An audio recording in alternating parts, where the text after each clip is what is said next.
Bahlil. Rusak. Sekarang di luar sudah berkembang. Karena siapa? Baik. Kamu yang melaksanakan perintah dari oligarki. Siapa oligarki? Semua orang tahu. Itu sudah berkembang. Saya pun kaget. Ada triliunan uang di sana yang sudah kamu terima. Tapi saya kan nggak tahu. Itu cerita beredar dulu. Sadarlah kamu Bahlil. Kamu ini masih muda. Karir politikmu akan hancur di sini. Iya. Nah, jadi ini teringat lagi nih permasalahan tanah ya. Ya. Kita beralih ke Rempang nih. Ya. Yang masih hangat kan kemarin-kemarin Pak Menteri Bahlil Lahadalia kembali mengunjungi Rempang. Gitu, ya. Ini masih terkait soal agraria juga kan. Pasti bidangnya Abang ya lebih mendalami lah masalah ini. Nah, sepengetahuan saya kan peraturan dari BP Batam ini sebenarnya sudah lama ya, tahun 92 ya sudah dicanangkan mengenai Rempang Eco-City ini. Gitu ya Bang? Tahun 92? 92 ya? Nggak tahu saya, itu nggak tahu saya. Pokoknya sudah lama sebenarnya dari beberapa rezim sebelum ini kan.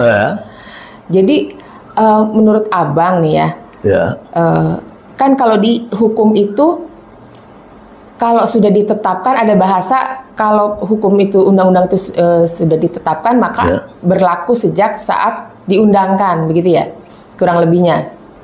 Nah, tapi permasalahannya kenapa seolah-olah masyarakat adat di sana di Rempang dan juga masyarakat Indonesia pada umumnya itu kaget gitu dengan perencanaan dan pembangunan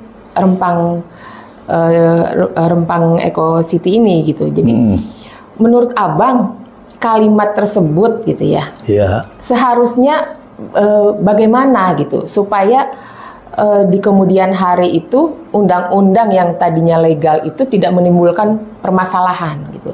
Apakah harusnya disosialisasikan, misalnya dikomunikasikan oleh pemerintah setempat, atau bagaimana gitu agar kalimat bahwa undang-undang ini berlaku sejak tanggal diundangkan itu tidak tidak hanya sekedar kalimat yang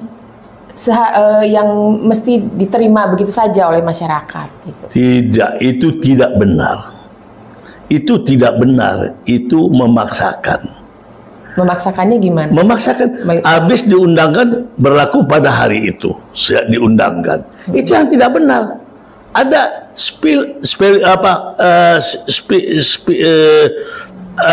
antar waktunya. Disosialisasikan kira-kira bagaimana, ada sanggahan atau bagaimana, baru diberi, ada yang 1 tahun, ada 6 bulan, nggak langsung terus, itu namanya nodong. Sedangkan membuat undang-undang itu ada aturan mainnya. Jadi undang-undang yang membuat kan DPR, sama pemerintah, ya kan? Sewaktu rancang undang-undang ini dibahas, dilibatkan nggak masyarakat tokoh masyarakat setempat, dari akademisi, kan dikaji aspek sosiologisnya, aspek antropologisnya, itu harus ada hukum adatnya. Apa ada dilibatkan? Kalau itu tidak dilibatkan, itu otoriter, itu kepentingan, itu undang-undang tergesa-gesa. Berarti undang-undang tidak sehat, itu kepentingan kelompok. Nah, itu. Kalau dibilang tergesa-gesa kan enggak ya, karena sudah beberapa puluh tahun sebelumnya. Itu kan nggak dipublikasikan. Saya aja baru tahunya ini. Nah itu, berarti kan permasalahannya itu di komunikasi ya Bang ya? Publikasi. Bukan dipublikasi. Masyarakat adat setempat. Masyarakat adat sama bangsa Indonesia juga. Apa masyarakat adat? Siapa yang memberikan waktu membuat undang-undangnya? Tokoh masyarakat adat di sana diundang nggak? Itu kajiannya dulu. Yang ahli sosiologisnya ada nggak? Antropologisnya ada nggak? Ahli hukum adatnya ada nggak? Ahli pertanahnya ada nggak? Jadi sekalipun undang-undangnya ini memang sudah legal gitu ya.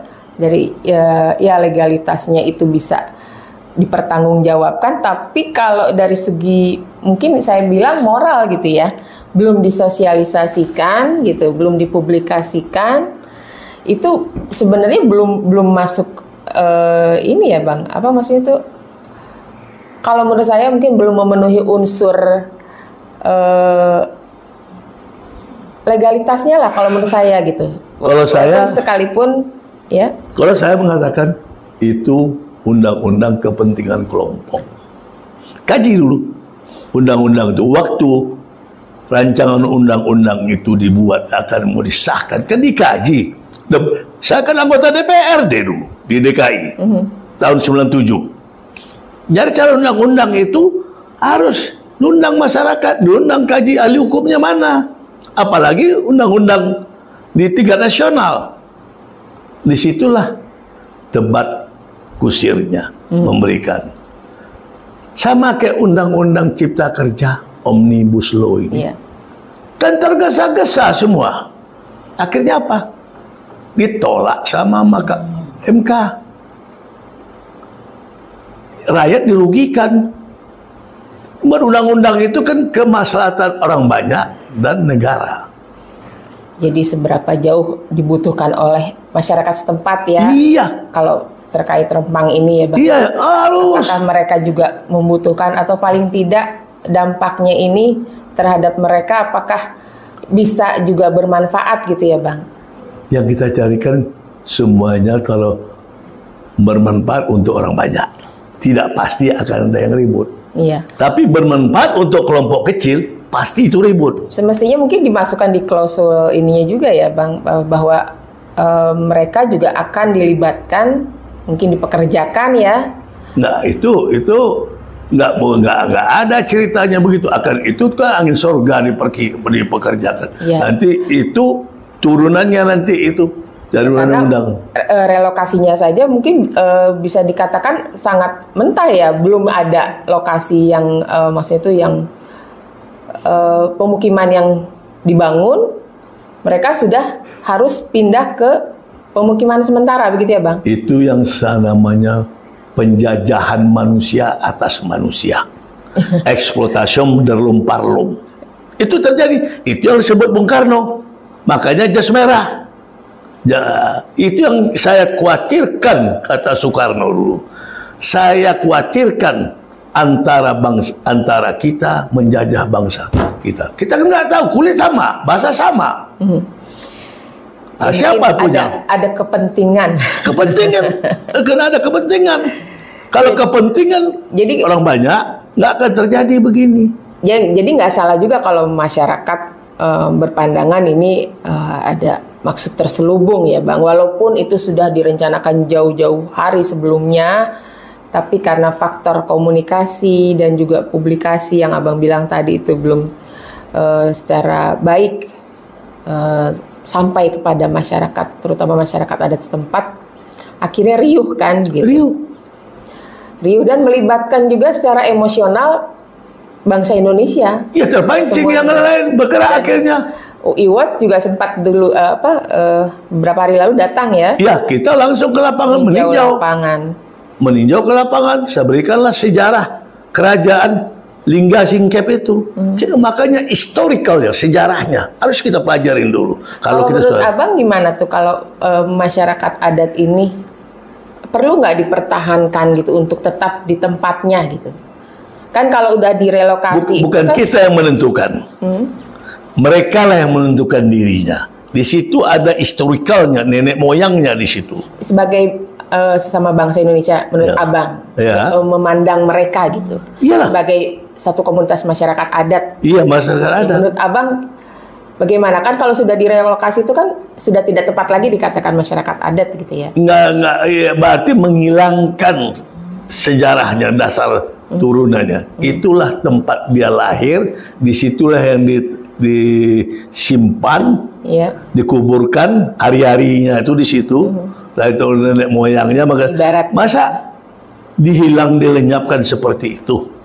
Siapa? Seandainya saya nggak berpendidikan tinggi karena terikat adat, apalagi kalau adat orang Minang, yang namanya tidak lapuk di hujan, tidak lekang di panas.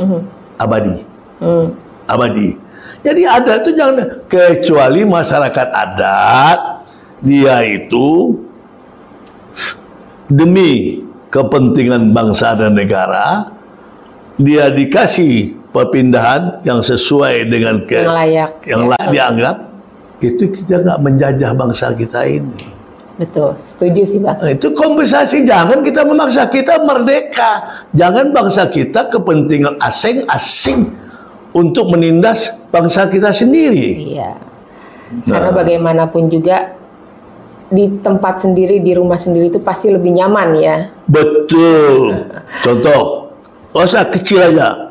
SBY presiden, rumahnya bagus, Cikeas, maknya rumahnya di mana? Trenggalek, di mana rumah maknya presiden? Lebih senang juga rumahnya udah sendiri. Biasanya begitu. Walaupun istana rumah anaknya, dia akan tetap begitu juga saya. Saya bebas dan merdeka di rumah saya. Itu ya. Ibarat katanya seperti perasaan orang tua ya. Iya. Inilah orang-orang yang muda-muda ini memimpin. Saya lihat hanya kepuasan, hanya kepentingan kelompok dan pribadi. Berarti empati. Nggak empati. Ya? Nggak empati. Empatinya kurang. Iya, memang kurang. Tidak empati. Banyak saya lihat sekarang itu. Banyak menggampangkan masalah. Jadi sisi apa sebabnya? Apa sebabnya menggampangkan masalah? Karena waktu sekolah tidak diajar budi pekerti. Ada nggak pelajaran budi pekerti? Kamu ada? Diajarkan tapi nggak, kamu ada? Mungkin ya. Pada saat. Ada diajarin budi pekerti nggak? Ya ada pasti. Masih ada. Saya diajarin. Jadi itu yang membuat anak muda ini hilang keseimbangan. Dalam hal hormat menghormati. Itu persis saya lihat. Iya. Ya, istilahnya zaman dulu itu. Iya. Baik, jadi terakhir nih Bang. Iya. Untuk menutup bincang-bincang kita kali ini, menurut Abang nih, udah sekian kali kan Pak Bahlil datang ke sana. Tapi yang terakhir juga di demo ya kabarnya. Iya. Saya juga lihat kita langsung dari narasumber yang ada di sana ya kita dapatkan informasinya. Menurut Abang gimana nih yang untuk menutup perbincangan ini, solusi apa yang sebaiknya udah sampai perjalanan sejauh ini, apa yang harus dilakukan oleh pemerintah terhadap masyarakat yang sudah direlokasi dan yang belum direlokasi? Kalau masyarakat adat sana tanahnya, sepanjang dia tidak mau jangan dipaksa. Satu, sepanjang dia mau demi untuk kemajuan wilayah itu, ya menurut pemerintah, ya laksanakan, jangan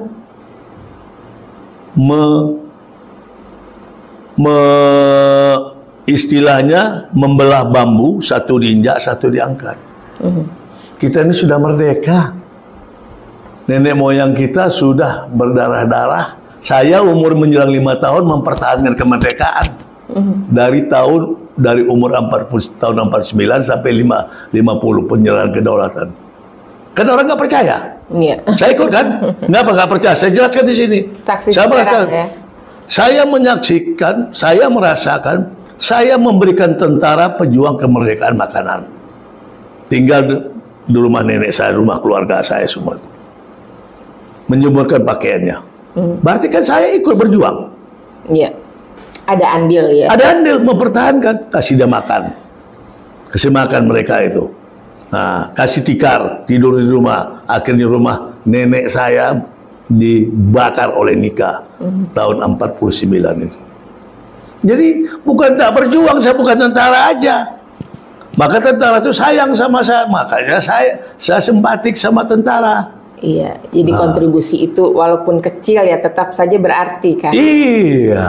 Nah, mungkin perbincangan kita juga kali ini siapa tahu didengar oleh petinggi-petinggi di sana ya. Sadarlah tidak dia. Baik. Ya. Khawatir berbalik nantinya kan ya, Bang. Ya, pasti siapa menabur dia akan menuai. Iya, jadi pasti lebih pandai-pandai lagi mengkaji. Tidak ada yang tidak bisa dirubah kan, walaupun itu sudah ditetapkan beberapa waktu lalu ya, Bang, mengenai peraturan BP Batam ini ya kan. Iya.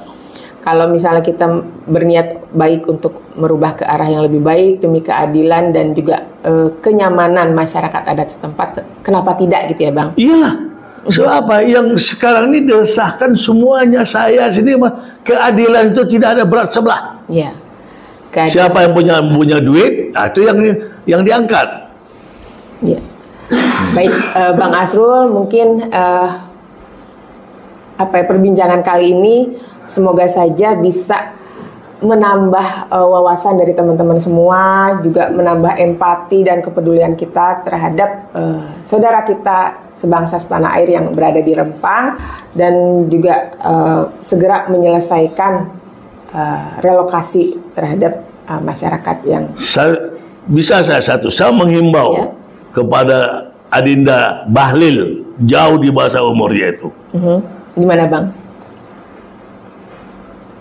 Belajarlah sama orang-orang yang tertua darimu Bahlil, karena kamu masih muda, ilmumu belum cukup. Carilah, jangan mentang-mentang kamu berkuasa, kamu enak sewenang-wenang. Apalagi saya mendengar dengar pendapat dari Komisi 6 sama Nusron. Saya dengar, apalagi saya dengar dari yang lain beritanya, ada 6-10 dolar. Kamu mengatakan kalau ada saya menerima itu, nyari saya berhenti. Kan sulit membuktikan, itu proses. Ini kan sudah berkembang di luar. Jangan kamu mencari kesempatan di sini. Kamu masih muda, rusak karir kamu Bahlil. Rusak. Sekarang di luar sudah berkembang. Karena siapa? Baik. Kamu yang melaksanakan perintah dari oligarki. Siapa oligarki? Semua orang tahu. Itu sudah berkembang. Saya pun kaget. Ada triliunan uang di sana yang sudah kamu terima. Tapi saya kan nggak tahu. Itu cerita beredar dulu. Sadarlah kamu Bahlil, kamu ini masih muda. Karir politikmu akan hancur. Janganlah.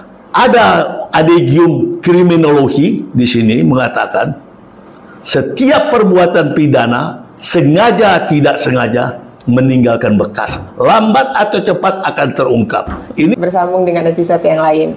Ya. Assalamualaikum Bang. Waalaikumsalam. Demikian perbincangan kita, semoga bermanfaat dan sampai ketemu di lain waktu.